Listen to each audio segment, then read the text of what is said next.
Hi friends, మనకు the cotton corporation of India limited A government of India undertaking ministry of textiles. So మనకి cotton corporation నుంచి ఒక notification release అయింది. ఇది పక్కా central government jobs అండి. So ఇందులో మనకు డిగ్రీ పైన అనేది జాబ్స్ రిలీజ్ చేయడం జరిగింది. సో మరి ఏంటి పూర్తి వివరాలు చూద్దాం. ఇది ఒక మినీ రత్న కంపెనీ అండి. సో చాలా పెద్ద కంపెనీ ఇది. సో ఇక దీంట్లో మనకు చూసినట్లయితే చాలా బ్రాంచెస్ అనేది ఉన్నాయి. అదేవిధంగా 450 మార్కెట్ యార్డ్లు అనేవి దేశవ్యాప్తంగా ఉన్నాయని చెప్పేసి ఇక్కడ ఇవ్వడం జరిగింది. ఓకే, సో నవీ ముంబైలో కూడా ఉంది. అదేవిధంగా దేశంలో చాలా చోట్ల ఈ లొకేషన్స్ అనేవి ఉన్నాయి వీళ్ళకి. ఇక నెక్స్ట్ చూసినట్లయితే ఈ పోస్టులు ఏంటి అనేది చూద్దాం. సో ముందుగా అప్లికేషన్ అయితే మనము ఆన్లైన్లో అప్లై చేసుకోవాల్సి ఉంటుంది. సో ప్రారంభపు తేదీ 12/6/2024 నుంచి 2/7/2024 వరకు అప్లై చేసుకోవచ్చు. ఓకే, సో ఇక నెక్స్ట్ చూద్దాం. So details of post. So దీంట్లో మనకు అసిస్టెంట్ మేనేజర్ పోస్ట్ ఇచ్చారండి. ఇందులో రెగ్యులర్గా ఒకటి యూఆర్ కేటాయించడం జరిగింది. సో 32 ఏజ్ ఉంటేవారు సరిపోతుంది. ఓకే, 32 లోపల ఉన్న వాళ్ళు ఎవరైనా అప్లై చేసుకోవచ్చు. ఇక క్వాలిఫికేషన్ చూసినట్లయితే మనకు డిగ్రీ అనేది లా చేసి ఉండాలి. అదేవిధంగా 3 ఇయర్స్ లేదా 5 ఇయర్స్ లా చేసిన వాళ్ళు సరిపోతుంది. డిగ్రీలో 50% అనేది తప్పనిసరిగా ఉండాలి. ఓకే, సో డిగ్రీలో కంపల్సరీగా లా అనేది చేసి ఉండాలి. అది 3 ఇయర్స్ కావచ్చు లేదా 5 ఇయర్స్ కావచ్చు. సో కంపల్సరీగా 50% అనేది ఉండాలని చెప్పేసి ఇవ్వడం జరిగింది. దీంతో పాటు మనకి ఎక్స్పీరియన్స్ అనేది ఖచ్చితంగా ఉండాలండి. Should have minimum 1 year experience as practising advocate, should have employees in legal firm.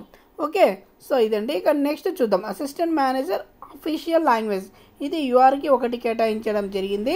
ఇందులో 32 ఏజ్ ఉన్న వాళ్ళు అప్లై చేసుకోవచ్చు. Okay, so PG in Hindi with minimum 50% కంపల్సరీగా ఉండాలని చెప్పేసి ఇక్కడ ఇవ్వడం జరిగింది. ఇక నెక్స్ట్ మేనేజ్మెంట్ ట్రైనీ. సో ఇందులో మనకి 10 పోస్టులు ఇచ్చారు. ఇందులో ఎస్సీకి 2, ఓబీసీకి 3, ఈడబ్ల్యూఎస్కి 1, యూఆర్కి 4 ఇచ్చారండి. సో ఇది 30 ఏళ్ళ లోపల ఉన్న వాళ్ళు ఎవరైనా అప్లై చేసుకోవచ్చు.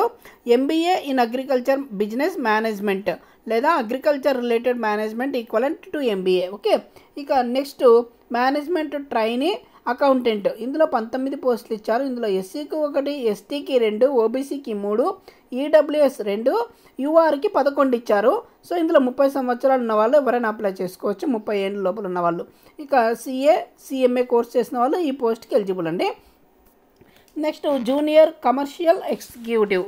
ఇందులో మనకి 112 పోస్టులు ఇచ్చారు. ఎస్సీకి 18, ఎస్టీకి 9, ఓబీసీ 32, ఈడబ్ల్యూఎస్ 11, యూఆర్ 42. ఇదో ఇంకా నెక్స్ట్ చూసినట్లయితే ఇందులో మనకి BSc agriculture from any recognised university with an aggregate of 50% marks, 45% of marks in case of SC ST PH. So BSc అగ్రికల్చర్లో 50% ఉంటే సరిపోతుంది ఈ జూనియర్ కమర్షియల్ ఎగ్జిక్యూటివ్కి. ఓకే, ఇక నెక్స్ట్ చూసినట్లయితే ఎస్సీ ఎస్టీలో 45% ఉంటే సరిపోతుంది. Next junior assistant general. ఇందులో 14 పోస్టులు ఇచ్చారండి. ఎస్సీకి 3, ఎస్టీకి 1, ఓబీసీకి 5, ఈడబ్ల్యూఎస్కి 2 ఇచ్చారు.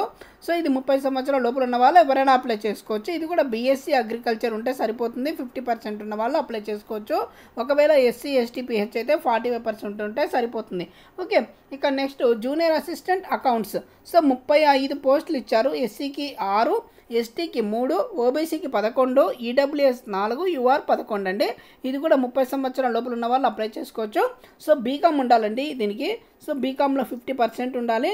ఒకవేళ ఎస్సీ ఎస్టీ పిహెచ్ క్యాండిడేట్స్ అయితే 45% ఉంటే సరిపోతుంది. ఓకే, ఇక నెక్స్ట్ జూనియర్ అసిస్టెంట్ హిందీ. ఇందులో ఒక పోస్ట్ ఇచ్చారు, అది అన్రిజర్వ్డ్ కేటాయించారండి. So graduate in Hindi with English as one of the subject. So మనకి డిగ్రీలో ఒక హిందీ లేదా హిందీ అండ్ ఇంగ్లీష్ 2 సబ్జెక్టులు అనేది కంపల్సరీగా ఉండాలి. దీంతోపాటు పీజీ అనేది కంపల్సరీగా హిందీ విత్ ఇంగ్లీష్ అనేది కంపల్సరీ ఉండాలి. ఓకే, సో వాళ్ళు మాత్రమే అప్లై చేసుకోవాల్సి ఉంటుంది ఈ పోస్టులకి. ఇక నెక్స్ట్ చూద్దాం. So 10% of vacancies are reserved for EWS as per the directions of government of India instructions vide. Okay, so మనకి 10% అనేది ఈడబ్ల్యూఎస్కి అనేది ఇవ్వడం జరిగింది. సో మీరు ఒకవేళ ఓసీలు అయితే ఎక్కువ పొలం లేకుంటే తక్కువ పొలం ఉంటే మీరు ఈడబ్ల్యూఎస్కి ఎలిజిబుల్ అండి. సో మీరు మీ ఎంఆర్ఓ ఆఫీస్లో కనుక్కుంటే మీకు సరిపోతుంది. ఇక నెక్స్ట్ చూద్దాం. ఈ పోస్టులకు మహిళలు, పురుషులు, అదేవిధంగా హ్యాండిక్యాప్డ్ పీపుల్ కూడా అప్లై చేసుకోవచ్చు ఫ్రెండ్స్. ఓకే, ఇక నెక్స్ట్ చూద్దాం సర్వీస్ కండిషన్స్. సో ఇక్కడ చూసినట్లయితే స్కేల్ ఆఫ్ పే చూస్తే మనకు అసిస్టెంట్ మేనేజర్ లీగల్ పోస్ట్కి అప్లై చేసే వాళ్ళకి 40,000 నుంచి 1,40,000 వరకు అనేది ఉంటుంది. సో బేసిక్ చూసినట్లయితే మనకు 40,000 అండి. ఇక పైన డిఏ ఇవన్నీ ఉంటాయి మీకు. ఓకే, దాదాపుగా 50,000 నుంచి 60,000 రూపాయల శాలరీ అనేది స్టార్టింగ్లో తీసుకోవచ్చు. ఓకే, నెక్స్ట్ చూద్దాం. So relaxation maximum age limit. So SC ఎస్టీలకు 5 సంవత్సరాలు, ఓబీసీకి 3 సంవత్సరాలు, పీడబ్ల్యూడీకి 10 సంవత్సరాలు అనేది ఇవ్వడం జరిగింది. ఓకే, ఇక నెక్స్ట్ చూద్దామండి. నెక్స్ట్ చూసినట్లయితే మనకు so application fees and intimation charges. General, EWS, OBC వీళ్ళకు 1,000 రూపాయలు అప్లికేషన్ ఫీజు, 500 రూపాయలు ఇంటిమేషన్ ఛార్జెస్. సో టోటల్గా 1,500 రూపాయలు పే చేయాల్సి ఉంటుంది. ఒకవేళ SC, ST, ex servicemen, PWD చూసినట్లయితే అప్లికేషన్ ఫీజు ఎటువంటి ఫీజు పే చేయాల్సిన అవసరం లేదు. ఇంటిమేషన్ ఛార్జ్ 500 రూపాయలు అనేది పే చేయాల్సి ఉంటుంది. దీంతోపాటు మీకు బ్యాంక్ ఛార్జెస్ కూడా కంపల్సరీగా మీరు పే చేయాల్సి ఉంటుంది. ఓకే, ఇక మోడ్ ఆఫ్ పేమెంట్. సో ఆన్లైన్లోనే పే చేస్తే సరిపోతుంది ఇది అప్లై చేసేటప్పుడే. ఓకే, ఇదండి. ఇంకా హౌ టు అప్లై చెప్పాను కదా ఇందాకనే, ఆన్లైన్లో అప్లై చేసుకోవాల్సి ఉంటుంది. సో మీరు ఆన్లైన్లో అప్లై చేసేటప్పుడు కంపల్సరీగా మీ యొక్క సర్టిఫికేట్స్ అనేది మీరు అప్లోడ్ చేయాల్సి ఉంటుంది. కాబట్టి మీరు ఫోన్లో చేయడం కుదరదు.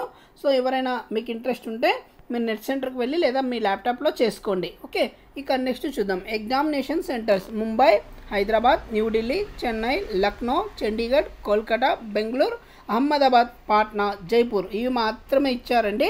సో తెలంగాణ రాష్ట్రంలో హైదరాబాద్ ఇచ్చే టోటల్గా 5 సెంటర్లు అనేది పెట్టుకోవాల్సి ఉంటుంది ఖచ్చితంగా. సో మీ 5 సెంటర్లు ఎక్కడ పెట్టుకుంటారనేది మీ ఇష్టం. ఓకే, ఇక నెక్స్ట్ చూద్దాం.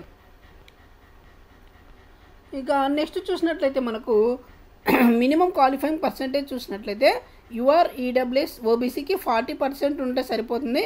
ఒకవేళ ఎస్సీ, ఎస్టీ, పీడబ్ల్యూఎక్స్ఎస్ మనకి సో 35% వస్తే మార్క్స్లో సరిపోతుందండి. ఓకే, సో ఇక నెక్స్ట్ చూద్దామండి. ఇక అసిస్టెంట్ మేనేజర్, ఇక్కడ ఎగ్జామ్ సిలబస్ అనేది ఇవ్వడం జరిగింది సబ్జెక్ట్ వైజ్గా. మీరు ఏ పోస్ట్కి అప్లై చేస్తారు ఏంటి అనేది ఒకసారి చూసుకోండి. సో ఇది మళ్ళీ అప్లై చేసేటప్పుడు 1-2 సార్లు చెక్ చేసుకొని మీకు సూటబుల్ ఉందా లేదా అని చూసుకొని అప్లై చేసుకోండి. సో ఇది బీఎస్సీ అగ్రికల్చరు లేదా బీకామ్ ఉన్న వాళ్ళకు మాత్రమే ఎలిజిబుల్ అండి. మిగతా కోర్సులు ఎవ్వరికీ అప్లై చేయడానికి వీలు లేదు. ఓకే, ఇక్కడ క్లియర్గా ఇవ్వడం జరిగింది. మీ సబ్జెక్ట్ ఏంటి, మీ సిలబస్ ఏంటి, ఒకసారికి 2 సార్లు చెక్ చేసుకోండి. సిలబస్ అంతా ఒకసారి చూసుకోండి ఫ్రెండ్స్. మీకు ఎలిజిబుల్ అయితేనే అప్లై చేసుకోండి. ఓకే, థ్యాంక్ యూ అండి. వీడియో కనుక నచ్చినట్లయితే లైక్ చేయండి, షేర్ చేయండి, సబ్స్క్రైబ్ చేయడం మర్చిపోద్దు. Thank you.